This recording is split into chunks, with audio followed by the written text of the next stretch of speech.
Welcome to the fourth episode of Behind the Coach, brought to you by Jiminy in partnership with the Sales Impact Academy. My name is Tom Lavery. I'm the CEO and co-founder of Jiminy. We're a conversation intelligence platform that helps companies grow faster and win. Sales Impact Academy is the world's leading go-to-market learning platform, ensuring individuals consistently hit target and scale through subscription-based courses. Obviously, I'm doing this 10-part series and I get the brilliant job of chatting to SIA's leading coaches. And today I'm chatting to actually a long-term friend of mine. Before he started doing any of these courses, I knew Gavin years ago. He's the co-founder of Scalewise, one of the partner companies of SIA, which helps ambitious tech scale-ups accelerate in growth. And he also leads a lead coach win course with my wife, Shelley. So Gavin, welcome to the show. Great to have you on. Great to be here, Tom. Good to see you. Awesome. No, fantastic. So we usually start with a fun fact. Obviously, the biggest one is that you run Lead Coach Win with my wife. That's a big one. That's a big one. I feel like sometimes you're more her second husband than me. She talks about you. Yeah, I mean, she confides in me. She confides in me. Should I be worried? I think you're doing all right. That's all right. You tell me. Cool. And then the other fun fact, I think, which I know this about you because I've known you actually personally for a long time, is you're the business ambassador for a charity called Ambitious About Autism. Tell us a little bit about that.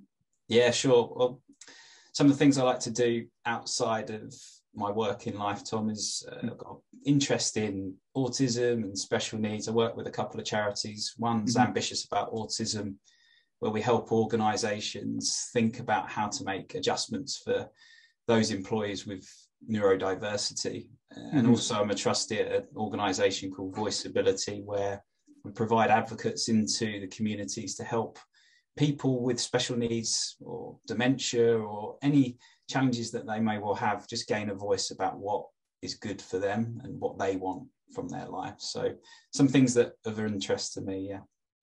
Oh, that's awesome. And if everyone wanted to go find out about the charity or go and look at it themselves, where could they find out about it? Just search it. Is there a website or?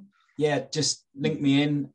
There's websites for Ambitious About Autism and also Voiceability. And just drop me a line if you want to find out more. Really great for families, and if you know people that may have individuals that have got autism in the family and need some further support, a great charity to get involved in. So yeah, it's really cool. Awesome. So I always like to start with, how did the course come about? I've actually forgotten all this. How did it come about, doing the Lead Coach Win course with Shelley?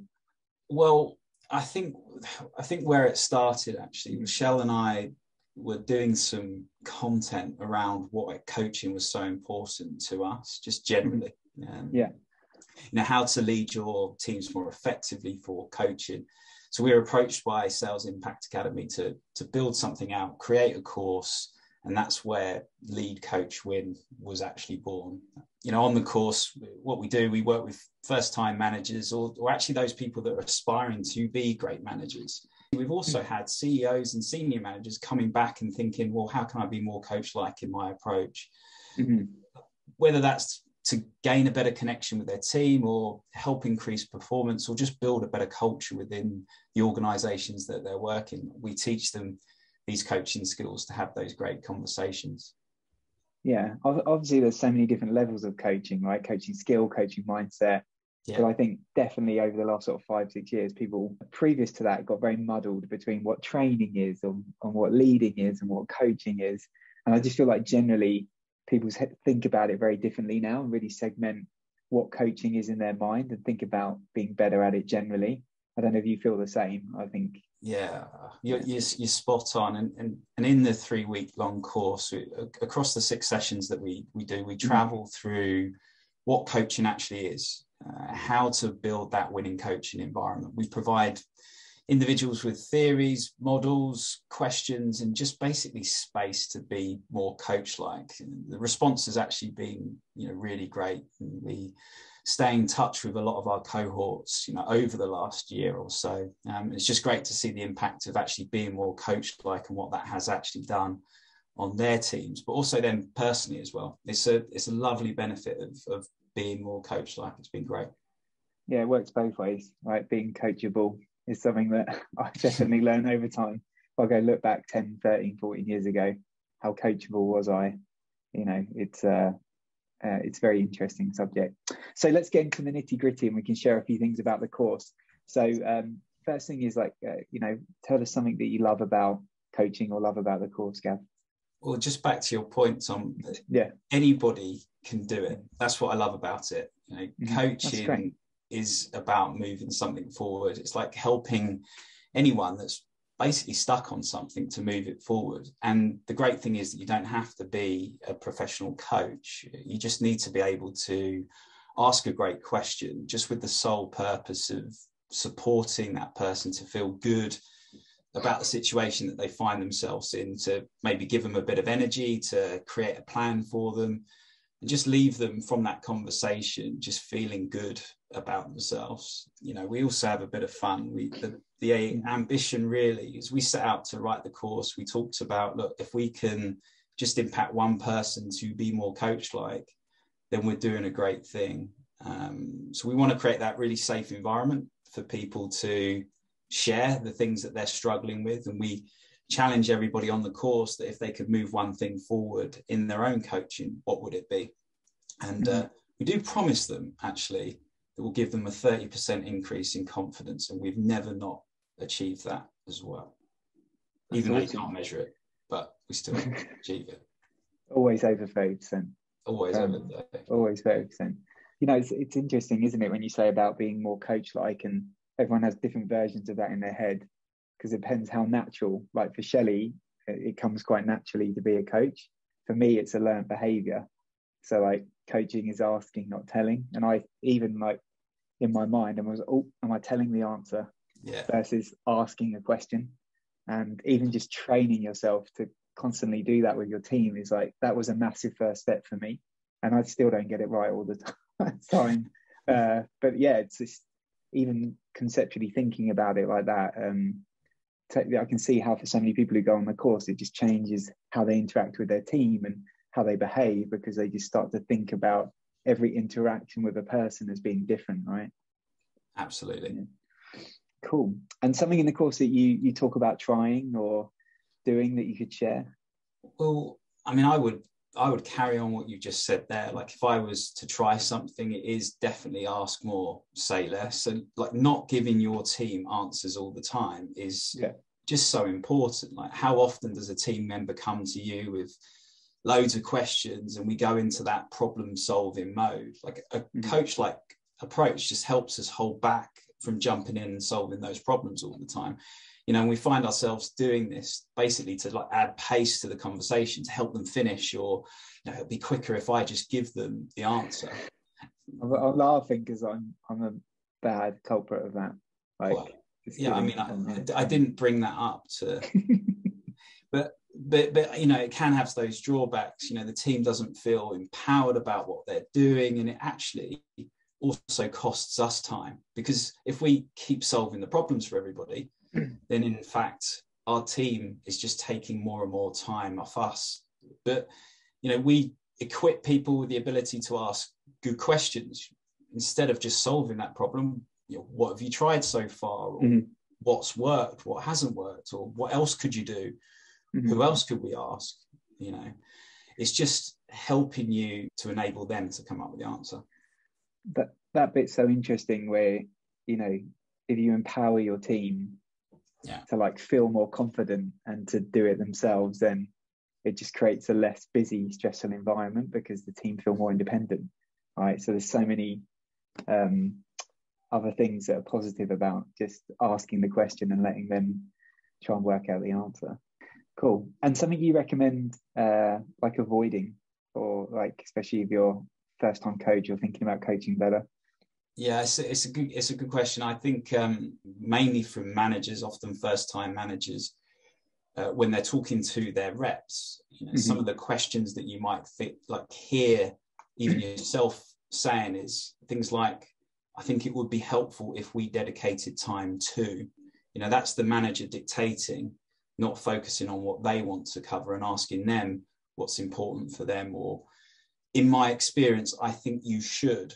That again is back to being that problem solver. but how do we think that they should solve it? Like, what's their thoughts?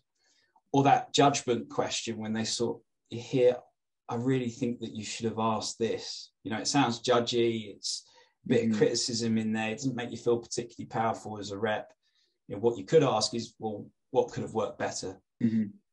Another one, in 2 weeks, I'd expect you to have, you hear that a lot, you know, particularly as you're approaching end of month. You know, as a coach, it's much more powerful for the rep to come up with their own goals rather than you saying what their goals should be. And then I would say, you know, you hear a lot of reps hearing from their managers, like, how are we going to turn this deal around? You know, that just focuses on the negatives, turning something around, rather than actually getting really clear on what goals that we're trying to achieve and working together on the solution. But we find that those 5 common mistakes are certainly something that can be avoided and can really help become more coach-like in your approach. Yeah, well, I know this anyway from Shelley and just the experience, but the use of language is so important. So, you know, what you're saying in those critical situations, but then it's also that it's not just what you're saying, it's how you say it and when you say it. Yeah. And I guess that's the difference between like learning and being a master of something, you know, in terms of how you do it. But what, you know, I'm thinking very carefully about like what you say in those critical examples of your team, and then at the same time how you say it. I think that's like a massive takeaway for me. Yeah, I agree. And it might be as simple as just changing some of your questions from why questions to actually what and how questions. Simple changes like that in our language can really help have a much better coach-like conversation with our reps on an ongoing basis, which leads to them feeling much more empowered about how they're going about their business. I think that can be really powerful. Awesome. And when's the next cohort? When is it? And how many do you run a year again? So we're doing 4 cohorts a year. So we're coming into the new year around February time. We'll be taking on our 5th cohort. We run that across, as I said, 3 weeks. We've got 6 sessions, 6 one-hour sessions. And yeah, we're looking forward to getting people on board and equipping them with the necessary coaching skills to lead their teams and win.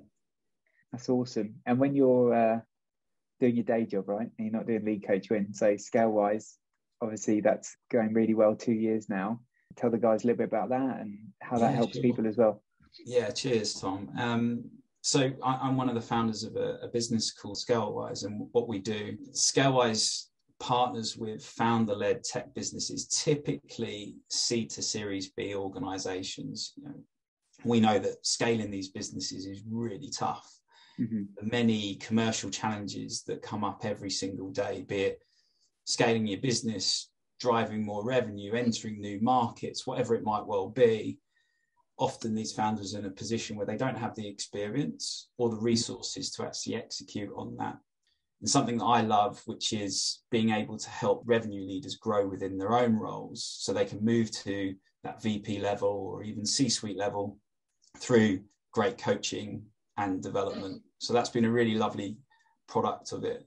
And the other side of the market that we work with is obviously our scale experts. So these 175 really passionate about supporting them to become coaches, to help them find interim and fractional leadership work, and also help them build their own consultancies and practices to support these scaling businesses. So yeah, that's a bit about what we do at Scalewise. Yeah, I can see why it's done so well over the last few years and it's so important. Obviously, founding and running my own business, I understand it. Doesn't matter what amount of investment you take, what investor you have. Most people run the same playbook, right? So you do a seed or an A or a B. You have a minority investor. They are, as much as they could be a great investor, they're cheerleading from the side, right? So that help and support that you need when you don't have the domain experience or whatever. It's just such big gaps, right? And you make these critical decisions that kind of make or break the business. So having people to lean on or that support, I've heard really great things. So that's amazing. Awesome. All right, Gav, I think that's a wrap. But it's an absolute pleasure to catch up. And I know you've got a baby on the way imminently. So best of luck in the next few days. Great. Thanks, Tom. Good to speak to you. Cheers. See you, Gav. Bye-bye. Bye.